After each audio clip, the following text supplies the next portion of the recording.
अपरा एकादशी की हार्दिक शुभकामनाएं। जय श्री कृष्णा। अपरा एकादशी के दिन इस कथा को पढ़ने से मिलता है व्रत का फल।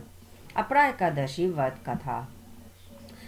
एकादशी व्रत के पावन दिन विधि विधान से भगवान विष्णु की पूजा अर्चना की जाती है। इस दिन विष्णु के लिए व्रत कथा का पाठ करना चाहिए। हिंदू धर्म में एकादशी तिथि का बहुत अधिक महत्व होता है। धार्मिक मान्यताओं के अनुसार यह तिथि भगवान विष्णु को प्रिय विधान से भगवान विष्णु की पूजा अर्चना की जाती है। हर माह में 2 बार एकादशी तिथि पड़ती है, एक कृष्ण पक्ष में और एक शुक्ल पक्ष में।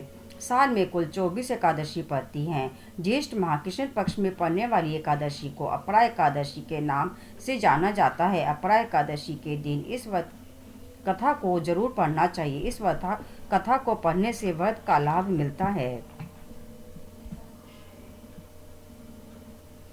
युधिष्ठिर कहने लगे कि हे भगवान, ज्येष्ठ कृष्ण एकादशी का क्या नाम है तथा उसका महत्व क्या है, सो कृपा कर कहिए। भगवान श्री कृष्ण कहने लगे कि हे राजन, यह एकादशी अचला तथा अपरा 2 नामों से जानी जाती है।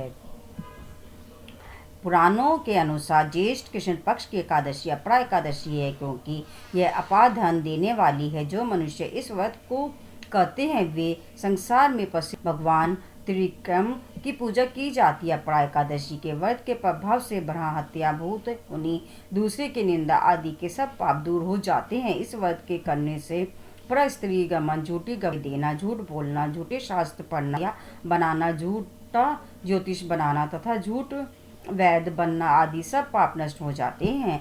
जो क्षत्रिय युद्ध में भाग गए हैं वह नरकगामी होते हैं, परंतु अपरा एकादशी का व्रत करने से वे भी स्वर्ग को प्राप्त होते हैं। जो शिष्य गुरु से शिक्षा ग्रहण करते हैं फिर उनकी निंदा करते हैं वे अवश्य नरक में पड़ते हैं, मगर अपरा एकादशी का व्रत करने से वे भी इस पाप से मुक्त हो जाते हैं। जो फल तीनों पुष्कर में कार्तिक पूर्णिमा को स्नान करने से या गंगा तट पर पितरों को पिंडदान करने से प्राप्त होता है, वही अपरा एकादशी का व्रत करने से प्राप्त होता है। मकर के सूर्य में प्रयागराज के स्नान से, शिवरात्रि का व्रत करने से, सिंह राशि में बृहस्पति में गोमती नदी के स्नान से, कुंभ में केदारनाथ के दर्शन या बद्रीनाथ के दर्शन, सूर्य ग्रहण में कुरुक्षेत्र के स्नान से, स्वर्ण दान करने से अथवा अर्ध पशुदा में गोदान से जो फल मिलता है, यही फल अपरा एकादशी के व्रत से मिलता है। यह व्रत पाप रूपी वृक्ष को काटने के लिए कुल्हाड़ी है, पाप रूपी ईंधन को जलाने के लिए अग्नि, पाप रूपी अंधकार को मिटाने के लिए सूर्य के समान, मृगों को मारने के लिए सिंह के समान है। अतः मनुष्य को पापों से डरते हुए इस व्रत को अवश्य करना चाहिए। अपरा एकादशी का व्रत तथा भगवान का पूजन करने से मनुष्य सब पापों से छुटकर विष्णु लोक को जाता है। कथा। इसकी प्रचलित कथा के अनुसार प्राचीन काल में महिध्वज नामक एक धर्मात्मा राजा था। उसका छोटा भाई वज्रध्वज बड़ा ही क्रूर, अधर्मी तथा अन्यायी था।